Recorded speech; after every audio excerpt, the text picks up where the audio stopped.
sommes ici dans le camp des réfugiés de Ruigi, dans les fins fonds du Burundi. J'ai rencontré les réfugiés à un grand nombre, comme vous pouvez le voir autour de moi ici, des femmes, des hommes et des enfants. Je vais poser une question ouverte à tous ces réfugiés congolais. Vous allez suivre les réponses. Wandugu wapendwa, je, kwa kuwa M23 ingali Uvira, nyinyi wote muko tayari kurudia Uvira kuishi?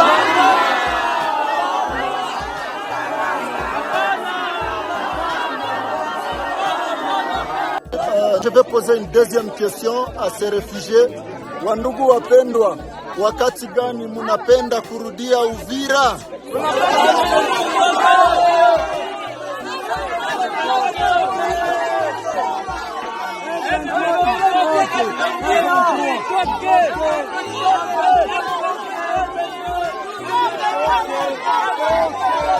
Je vais poser une deuxième question à ces réfugiés. Wandugu wapendwa, wakati gani munapenda kurudia Uvira?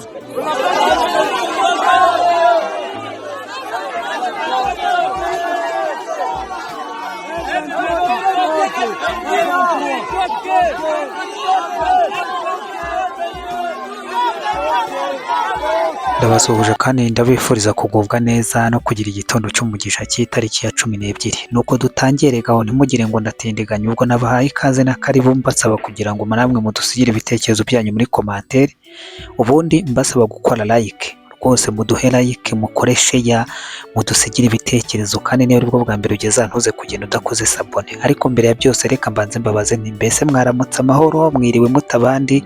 Nge ndaho ndashima Imana. Abo rero nkuko mubabonye ntabwo nirirwa mbagarukaho, burya bajya bavuga ngo nyiramaso nyiramatwi yumva, nyiramaso yerekwa bike ibindi akirebera. Ngira ngo ibyo namwe mwabyirebeye kandi murabyiyumvira. Abo ni abanyekongo by'umwihariko impunzi zibarizwa mu gihugu cy'u Burundi, zakomotse hano mu gihugu cya Repubulika Iharanira Demokarasi ya Kongo, by'umwihariko mu mujyi wa Uvira ndetse no mu nkengero zaho. Uwo ni umumenyesha amakuru babazaga batese, nshuti zanjye banyekongo mwiteguye gusubira muri Uvira? Batereka reka ati banza ubwira izo nyeshyamba za M23 zituvire mu mujyi, ati ntabwo tuzasubirayo.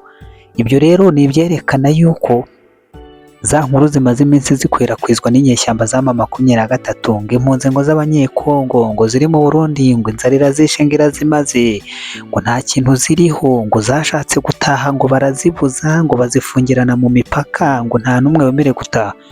Abangaba se izi ni ihene zirimo zirasakuza, ni ibiti, ni ibiki? Ibi ni kwereka nyine yuko bya bindi za propaganda babaga bashyize hariya kugira ngo bakunde baharabika igihugu cy'u Burundi ngo kirimo kiracuruza ngo izi mpunzi z'abanyekongo. Bene igihugu bene ubwite barakubwira bati ntidushobora gusubira muri Uvira izi nyeshyamba za M23 zikihabarizwa. Ibyo kutubwira ngo nidutahe, nimubanze mubwire izo nyeshyamba zituvire mu mujyi, zituvire ku butaka bwacu, naho ubundi ntabwo tuzasubirayo. Ubwo se muragira ngo mvuge iki kindi kirenze cyo ba nyir'ubwite bigaragariza? Ayo ni amakuru aba agenda agirwa hanze. Gusa narabibabwiye kenshi nti iyo umuyaga utarahuha mu mannyo y'inkoko, mu mababa y'inkoko ntushobora kubona amannyo yayo, ariko mutinde bitebuke, burya ukuri kuzajya habona kandi kuzagaragara. Niba ngiye ubwabyo muba mubyiboneye, bigasobanura icyo bya binyamakuru by'i Kigali byirirwa bibeshya ngo ingabo z'u Burundi ngo Evariste Ndayishimiye ngo ingabo za impunzi za Kongo ngo yazigize ngo imari ngo arimo aracuruza ngo mu mahanga, ngo kugira ngo bakunde ngo bamuhe amafaranga, ngo yirirwa basabisha. Ariko ngira ngo ukuri kwabonetse. Mvuye aha rero reka mpite nkomeza. Uti ndakomereza hehe? Ndakomereza ku mwami w'Ububirigi, uyu nguyu ni Filipo. Umwami Filipo rwose w'Ububirigi nawe yaje kugira gutya arihanukira, akubita inyundo mu gahanga igihugu cy'u Rwanda, yakubise inyundo mu mutwe wa Kigali, arababwira ati ibyo ngibyo mwirirwa mubeshya kuva mu mwaka w'1880 ntabwo u Rwanda rwabagaho, ataho ngaho hari ku butaka bwa Kongo ngaho, mu gihe u Rwanda rwirirwa rwikomanga mu gatuza. Reka nibaze nti rero ari abanyarwanda ari n'ababirigi abazi amateka cyane kurenza abandi n'abandi? Turetse ko tuzi neza yuko Ububirigi ari bwo bwakoronije u Rwanda, ntabwo bwagiye gukoloniza u Rwanda rero buhubutse, ngira ngo ni muri ya nama yo mu Budage y'Iberere yo mu 1880 yari yatumijweho na chancelier w'Ubudage Otto von Bismarck, niba ntibeshye neza babyize mu mateka murabindusha cyane. Rero bikavugwa neza yuko kuva mu mwaka w'1880 u Rwanda rutabagaho, ni ku mwami Filipo wa kangahe w'Ububiligi yabivuze, aho yasebeje u Rwanda rwirirwa rwikomanga mu gatuza ruvuga yuko ngo hari ibice by'u Rwanda ngo byagiye ngo ku gihugu cya Kongo ngo na Uganda ngo na Tanzania n'u Burundi hose, mbese bararusananiye, none niyo mpamvu buri mu ntambara. Kuba umwami Filipo yavuze akavuga yegamiye ku gihugu cya Kongo, ni ikikwereka aho Ububiligi bubogamiye ku gihugu kigendanye na Repubulika Iharanira Demokarasi ya Kongo, kandi ni ikikwereka yuko ibyo u Rwanda ruvuga Ububiligi butabishyigikiye habe na rimwe, habe na busa. Mvuye kuri uyu mwami Filipo rero w'Ububiligi Charles wa gatatu, niba ni Charles D muze kundebera ntaba nibeshye, ntabwo ari Charles banza Charles ari w'Ubwongereza, ahubwo reka nigire muri Sange, ni muri Kivu y'Amajyepfo, by'umwihariko mu bice bya Sange, Kiriba na Uvira, aho urubyiruko ndetse n'abagore n'abana bavuga ihohoterwa bakorewe n'izi nyeshyamba za M23. Ubu barimo barahigwa bukware, zirimo zirabahiga zibatoragura umwe ku wundi, ngo kugira ngo badakomeza gutangaza amakuru ndetse n'ibimenyetso by'ihohoterwa bagiye bagirirwa mu bihe bitandukanye ubwo izi nyeshyamba zinjiraga muri ibi bice bitandukanye. Kwibutsa neza yuko iyi Kiriba, aha mu bice bya Kiriba, Sange na Uvira, ni muri Kivu y'Amajyepfo, ahagiye hatahurwa, aha hantu havugwa neza yuko hatahuwe ibyobo, n'ibyobo byuzuyemo imibiri y'abantu yamaze kubora ndetse yashengutse. Ibyo byobo bikavugwa yuko rero ari ibyobo izi nyeshyamba za M23 zagiye zica abantu zikabajugunyamo, ari naho haje kuviramo ko bamwe batagira ingano bariya mwabonye bafashe umwanzuro wo guhungira mu nkambi zitandukanye zo mu gihugu cy'u Burundi. Bariya mwarebaga bari mu nkambi ya Ruhigi, niba mwabyumvise. Ruhigi buriya ni hehe? Ni Ruyigi, ni Ruhigi? Abarundi muze kumbwira, ni Ruyigi, ni Ruhigi? Muze kubimbwira neza abantu bahaherereye ndetse n'ibice ibyo ari byo.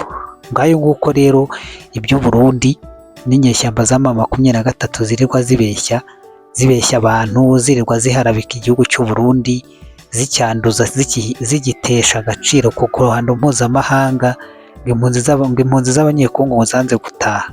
Ntabwo zabyanze, ahubwo ziravuga yuko zitazigera zitaha mu gihe izi nkoramaraso zigikora amahano ku gihugu, ku butaka bwabo. Kandi koko n'ubundi baje bazihunga, ubundi se baba bajya hehe mu gihe zikibarizwa kuri ibyo bice? Ni ikikwereka neza rero ukuri aho kuri, kuko n'uyu munsi wa none n'abitwa ngo barasigaye zirimo zirabica. Zirabahora iki?